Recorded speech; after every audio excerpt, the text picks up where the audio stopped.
தமிழ்நாட்டுடைய எந்த பிரச்சனை இருந்தாலும் தமிழருக்கு ஒரு ஆபத்து என்று சொன்னால் மனிதநேய ஜனநாயக கட்சி முதல் வரிசையில் களம் அமைக்கும்.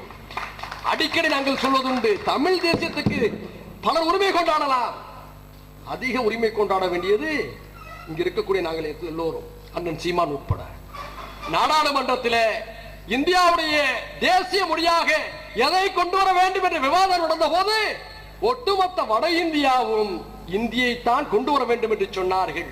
அந்த நேரத்தில் தான் 5000 ஆண்டு கால பின்னணிகளை கொண்ட எங்களுடைய செம்மொழியாம் தமிழ்தான் இந்தியாவுடைய தேசிய மொழியாக வர வேண்டும் என்று குரல் கொடுத்தவன் நெல்லை தமிழன் கண்டியத்திற்குரிய காயிதே மில்லத் இஸ்மாயில் சாஹிப் என்பதை மறந்துவிடக் கூடாது.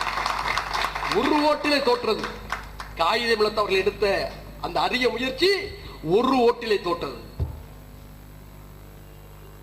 அடிக்கடி நாங்கள் சொல்வதுண்டு, இஸ்லாம் எங்கள் வழி, இன்பத்தமிழ் எங்கள் மொழி. இஸ்லாம் எங்கள் வழி, இன்பத்தமிழ் எங்கள் மொழி. தமிழை பாதுகாப்பதிலே, இந்திய எதிர்ப்பு போராட்டத்தில் முன்னெடுத்ததில் அளப்பரிய தியாகங்களை செய்த பாரம்பரியம் பண்பாடு எங்களுக்கு உண்டு. எங்களை பொது நீரோட்டத்திலிருந்து பிரிக்க வேண்டும் என்று நினைக்கிறார்கள். ஒரு காலத்திலும் நாங்கள் அனுமதிக்க மாட்டோம். நாம் தமிழர் மனிதநேய ஜனநாயக கட்சியும் இருக்கின்ற வரை தமிழ் தேசிய நீரோட்டத்தில் அண்ணன் தம்பிகளால் நாம் இணைவதை எந்த சக்தியாலும் தடுத்து விட முடியாது. போறோம், அடுத்து நெடுவாசல் போறோம், வாடிவாசலுக்கு போனோம், இப்ப நெடுவாசலுக்கு போறோம், எல்லா இடத்துக்கும் போவோம்.